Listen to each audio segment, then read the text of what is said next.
नमस्कार. मराठी गुरु चॅनलवर आपलं सर्वांचं स्वागत आहे. आज मी तुम्हाला अशा एका नवदुर्गेची ओळख करून देणार आहे. जणू काही नवदुर्गा असली तरी पृथ्वी तलावर अवतरलेली अशी आपण तिला छोटीशी गंधर्वच म्हणूया, जिच्या बोटांमध्ये एक अपरिमित अशी जादू आहे आणि या जादूने मंत्रमुग्ध करणारा तिचा तो ताल आहे, तो म्हणजे पखवाज ताल. ऋतू भजनांमध्ये पखवाज वाजवते. आता आपण ज्या वेळेला तिला भेटणार आहोत तेव्हा रात्रीचे 12:30 वाजलेले आहेत.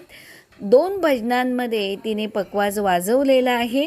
आता ती 3ऱ्या भजनाला सुद्धा जाणार आहे आणि आज आपण तिला भेटण्यासाठी आलो आहोत. चौके गावातली म्हणजे माझ्या माहेरी माझ्या वडिलांचं जे घर आहे राजाराम गावडे यांचं, तिथे आपण तिला भेटणार आहोत. तिचं नाव आहे ऋतू तुषार गावडे.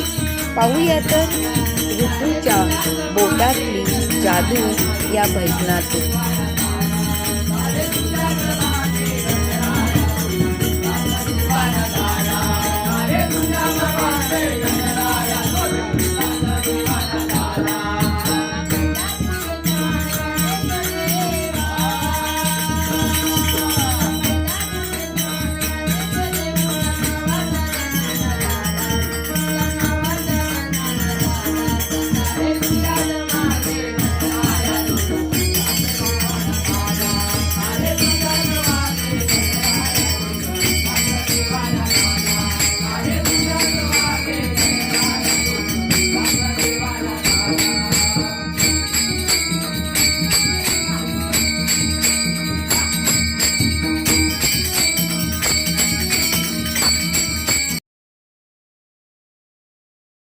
नमस्कार. आपण भेटतो आहोत पुन्हा एकदा मराठी गुरु चॅनलवर. म्हणजे कोणाच्या चॅनलवर? तर संगीता मॅडमच्या चॅनल. तुम्हाला माहिती आहे आपण नवदुर्गांचे व्हिडिओ केले होते आणि त्याच्यात वेगवेगळ्या क्षेत्रात खूप मोठं नाव कमवणाऱ्या आपण नवदुर्गांची ओळख करून घेतली होती. तुम्हाला माहिती आहेत का आता किती वाजलेत? तर आता वाजले 12:30 रात्रीचे आणि आपण भेटतो आहोत भजनामधल्या एका छोट्याशा चिमुकलीला. म्हणजे छोटी आहे पण काम मात्र खूप मोठं आहे. ही गोष्ट आहे छोटीशी पण डोंगरा एवढी. कोणाला भेटतोय आपण आज? तर भजनामध्ये म्हणजे कोकणामध्ये आमचं एक छोटंसं गाव आहे चौके. त्या चौक्या गावातल्या भजनामध्ये रात्री 12:30 वाजेपर्यंत पण छानपैकी पखवाज वाजवणाऱ्या आमच्या छोट्याशा ऋतूला आपण भेटतो आहोत. ही माझी भाची आहे आणि ही छानपैकी भजनामध्ये पखवाज वाजवते. ऐका तर.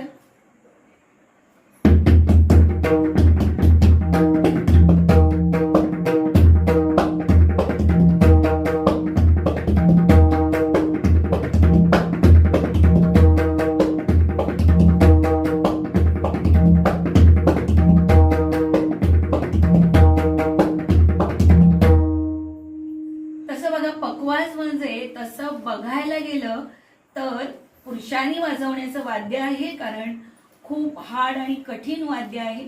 अशा वाद्यामध्ये पारंगत होणं. ऋतू, तुला कसं काय आवडलं? म्हणजे तू कशी काय याच्यामध्ये आलीस किंवा कसं तुला आवड निर्माण झाली?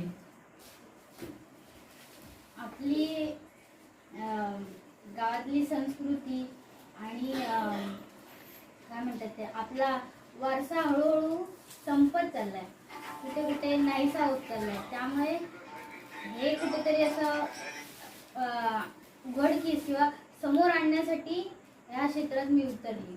अगदी बरोबर. म्हणजे आता आपण ज्या माझ्या चॅनलवर वेगवेगळ्या नवदुर्गांना भेटतो त्या नवदुर्गांपैकी आज गौरीचं आनंद उत्सव आहे आणि ही खरोखरच आपल्यामध्ये एक छोटीशी गौरी आहे. मला काय म्हणायचंय ऋतू, की तुला घरी किती प्रोत्साहन मिळतं? म्हणजे अभ्यास वगैरे सांभाळून तू हे किती करतेस? खूप माझा अभ्यास आणि पखवाज दोन्ही गोष्टींना मी समान प्राधान्य देते. असं नाही की जास्त अभ्यासावरती किंवा जास्त पक्वावरती, म्हणजे असं समांतर प्राधान्य देऊन मी हे करते.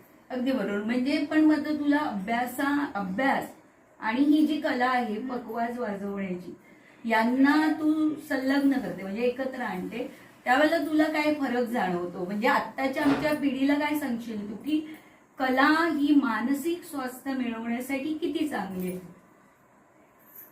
तसं बघायला गेलं तर कला ही जपायलाच हवी. कारण का नेहमी आपण त्या मोबाईलमध्ये किंवा त्या फोनमध्ये इन्स्टा, स्नॅपचॅट आणि यूट्यूब वगैरे असं वापरून आपल्या कला ज्या सांस्कृतिक कला ज्या आहेत त्या कुठेतरी पाठी पडत चाललेल्या आहेत.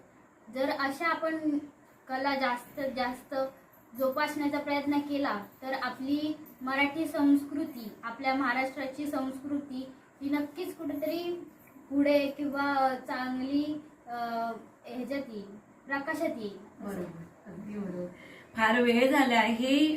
रात्री मी म्हटलंय तुम्हाला की 12:30-1 झालेला आहे आणि ऋतूला पुढच्या भजनामध्ये वाजवायला जायचं आहे. तिचे बाबा पण तिच्याबरोबर असतात. आम्ही हा अगदी ऑन द स्पॉट तुमच्या समोर बाईट घेतलेला आहे, पण ऋतूची नक्की छानपैकी ओळख पुढच्या व्हिडिओमध्ये तुम्हाला नक्की देणार. धन्यवाद.